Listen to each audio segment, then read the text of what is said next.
યોગ્ય નથી. બરાબર સાહેબ, તમામ આગેવાનો જે લોકોનો પ્રશ્ન છે તે લોકોએ પણ શનિવારે પરમિશન માંગી છે.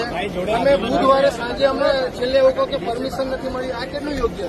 હમણાં તિરંગાની રેલી કાઢવાની હોય, કોઈ કાર્યક્રમ કરવાનો હોય તો તમે સટાસટ એ લોકોને પરમિશન આપી દો.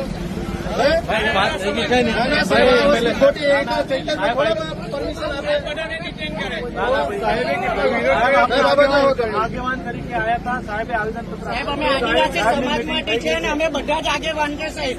તમારે બધાની જમીન ગઈ છે ને અમને દુઃખ થાય છે, એના માટે આવ્યા છે સાહેબ. આપના આગેવાન નથી, અમારા સમાજના વ્યક્તિ છે સાહેબ. આદિવાસી છું અને મારી જમીનમાં ડેમ બાંધેલો છે. મને કઈ મળ્યું નથી. આજ બી તમે કાગળપત્ર માંગો તો નીચેમાં હું લખ્યું છે કે આવું બધું આપીશ, હજુ આપ્યું મને નથી. મારી ચિત્તમની જમીન હતી સાહેબ. આજે મારે પ્રશ્ન કરવો છે સાહેબ. મારો એક પ્રશ્ન હલ કરી દેવા. આ વખત આવું માફી નથી, ધંધો નથી. હું ધંધો બી જાણું છું, બધું જાણું છું. બરાબર નથી. મારે દુઃખ સાહેબ. મારી જીવન હવામાં છે સાહેબ. મને જીવવાના પણ ખાવા પડે છે, મને રોટલો કોણ આપે?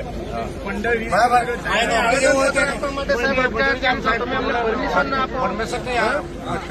કોઈ મંત્રી મિનિસ્ટર આવે તો કાયદો વ્યવસ્થા જળવાય અને અમારા હક ને અધિકારો માટે અવાજ ઉઠાવે તો કાયદો વ્યવસ્થા ખોરવાય.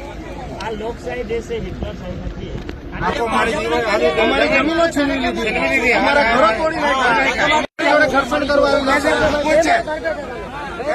અમારા હક માટે સાહેબ આવ્યા હતા.